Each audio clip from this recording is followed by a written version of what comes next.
Novelist, playwright, poet, and essayist, James Baldwin emerged as the spokesman of the civil rights movement. James Baldwin is considered such a great author because he was so skilled at eloquently describing what it was like to be black in America. Born on August 2nd, 1924, in Harlem, New York, James Arthur Baldwin was a Pentecostal preacher at age 14, left the church 3 years later, and was already an accomplished writer. When disgusted by prejudice against African Americans, he left the United States and moved to Paris in 1948. James Baldwin earned a writing fellowship, and he used that money to buy a ticket and leave immediately for Paris. He left in part because he felt he couldn't write freely or honestly in America. And perhaps more particularly, he couldn't write freely or honestly from the ghetto. In Europe, Baldwin completed Go Tell It on the Mountain, one of Modern Library's 100 best English-language novels of the 20th century. Go Tell It on the Mountain was an important novel, in part because there were not many novels being widely read about Black urban life from the perspective of Black people. The semi-autobiographical tale really discussed in a profound way issues having to deal with family relationships, organized religion, human sexuality. It was certainly one of the finest books published in America.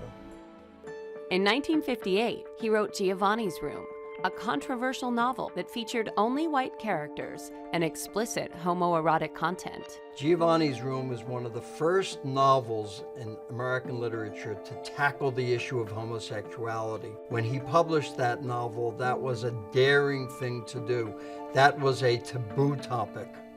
Baldwin's book, The Fire Next Time, published in 1963, discussed the uneasy relationship between Christianity and the Black Muslim movement within the Civil Rights Movement, and landed him on the cover of Time magazine.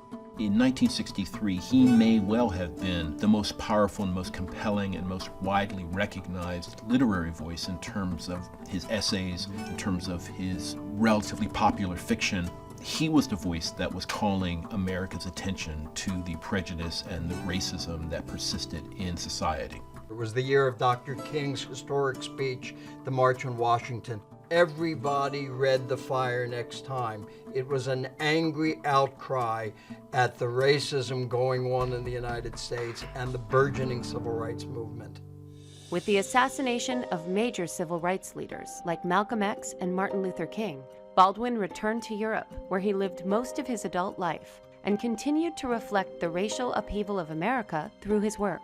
In addition to novels and essays, James Baldwin was a playwright. He wrote criticism. He even published some film criticism. He was what you might call a creative journalist. He looked into the Atlanta child murders late in his career and wrote a series of powerful essays about those. As a resident of France, Baldwin was given that country's highest honor, Commander of the Legion of Honor.